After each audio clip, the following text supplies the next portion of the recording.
السلام عليكم ورحمة الله وبركاته. النهاردة معنا فيديو جديد. لنا بوردة شاشة 32. البوردة دي جاية لمبة حمراء، جاية من عند واحد صنايعي زميلنا.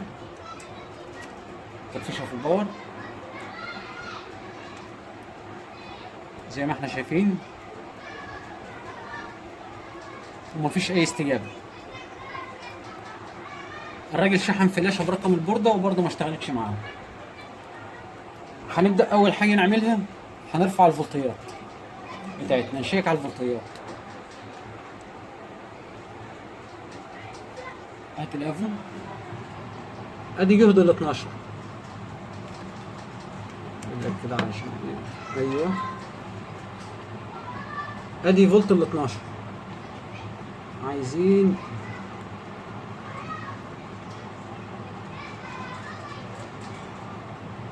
ادي ال 5 فولت، وادي ال 3 و3،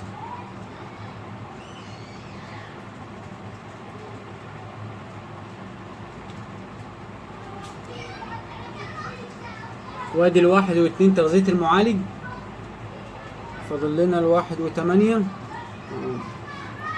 فولت الواحد وتمانية مش موجود. هات كده يا عمرو هنا. فولت الواحد وتمانية على الريجوليتور ده مش موجود. طيب هنخش تحت الميكروسكوب ونبدأ نشوف. هات لي الميكروسكوب يا عم. طبعا هو شحن فلاشة. هنا عندي جهد الواحد وتمانية مش موجود. هنبدأ نخش على الداخل. هات لي الافو. الداخل بتاع الريجوليتور كمان مش موجود، يعني مفيش فولت رايح للريجوليتور. طيب هات الميكروسكوب. طيب هنا المفروض ده بيتغذى بخمسة، بيطلع لي واحد وتمانية. مفيش فولت على الداخل. هو حاول معاه غير الريجوليتور برضه مفيش فايدة. هنبدأ نتتبع التراك بتاعه.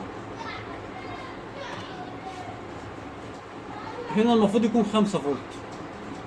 لو احنا مشينا مع التراك، ادي التراك ماشي معانا، معدي من تحت المكثف هنا اهو، مكمل التراك معانا اهو. خليكم معايا. رجعنا لكم تاني. ادي التراك ماشي معانا، معدي من تحت المكثف، معدي برضه من تحت المكثف. في هنا عندنا ترانزستور باين عليه التلف. هو الراجل اشتغل فيها فترة كبيرة بس للأسف ما وصلش للمشكلة. بس المشكلة بانت معانا هنا تحت الميكروسكوب زي ما احنا شايفين. عندنا ترانزستور هنا تالف. طيب هنبدأ نرفع الفولت على الترانزستور. اعتقد ان ده داخله 5 فولت، داخله فعلا 5 فولت.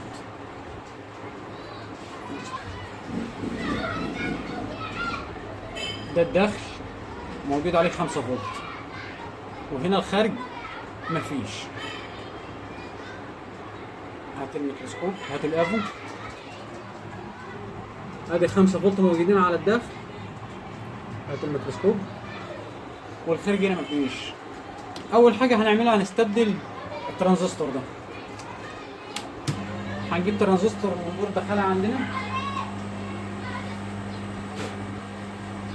عايزين بورده، ثواني نجيب بورده.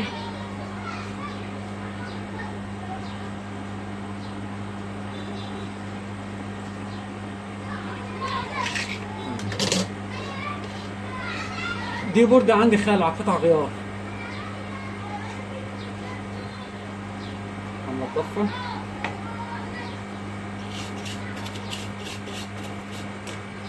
هنبدأ نشوف.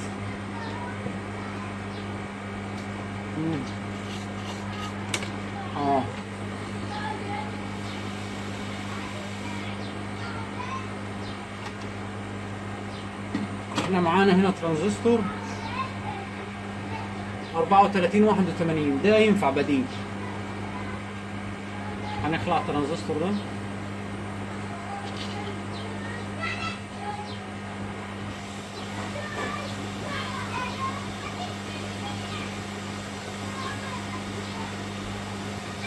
الراجل شحن فلاشة وما اشتغلتش معاه، رفع الفولتيات اكتشف ان الواحد وثمانية مش موجود، غير ريجوليتور برضه ما اشتغلتش معاه، ما وصلش لحاجة. فجأة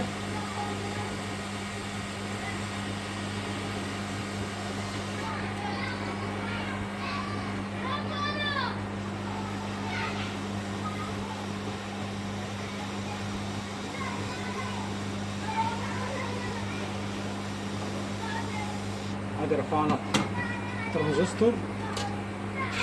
نجيب البوردة بتاعتنا،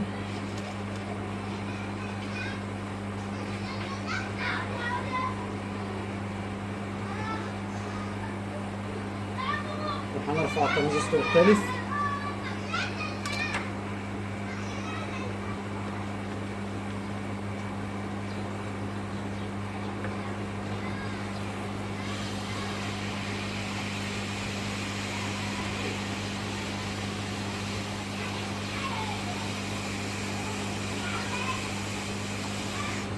كده احنا رفعنا الثالث.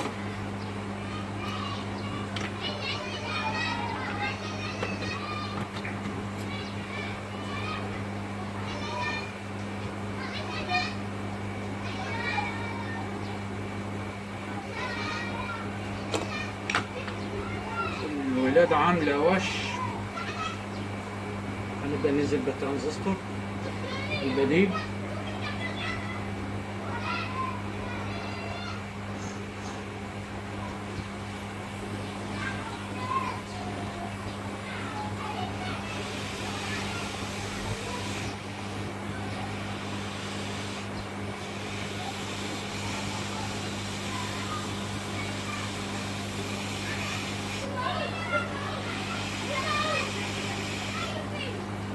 كده احنا نزلنا بالترانزستور البديل.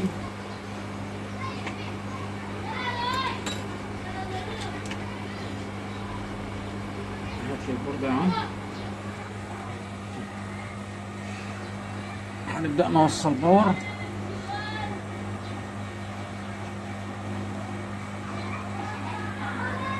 ونرفع الجهود بتاعتنا تاني، نشيك على 1.8.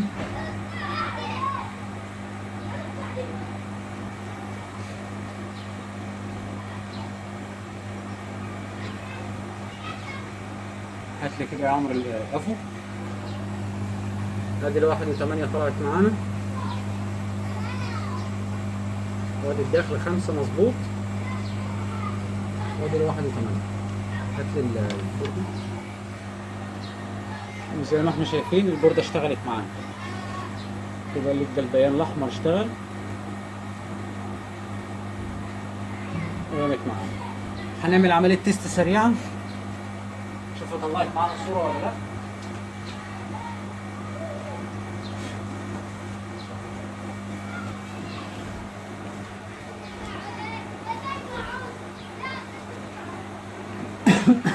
هنفصل باور. دي شاشة لابتوب عاملها تستر كده للبانلات، عاملها تستر للبورد. نبدأ نوصل السوكت.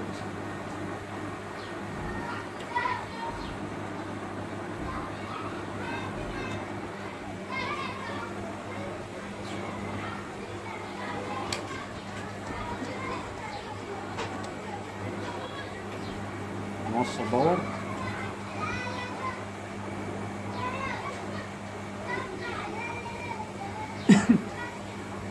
نبدأ نشغل.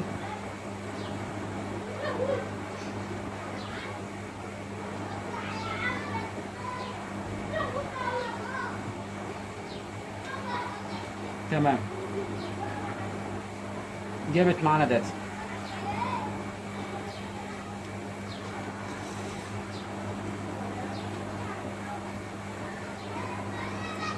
كده البوردة اشتغلت معانا. طبعا دي مشكله في البانل نفسه اللي احنا شغالين بيه، بس ده مجرد بانل للتيست كده، بانل الاختبار مش اكتر. هنطفي.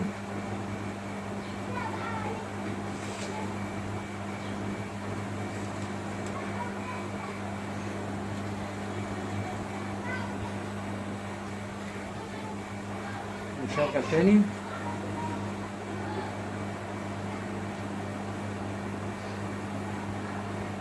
فتحت بقتها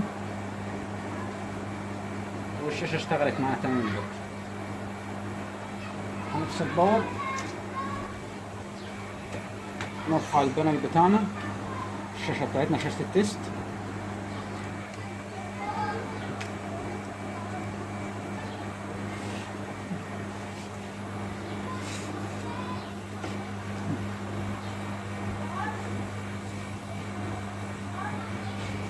المشكلة بتاعتنا كلها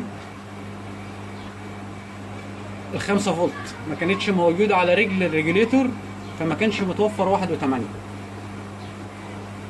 سبب المشكلة دي لما مشينا مع التراك وصلنا لحد الترانزستور ده كان تالف، جبنا البديل بتاعه وركبناه. ادي الترانزستور التالف،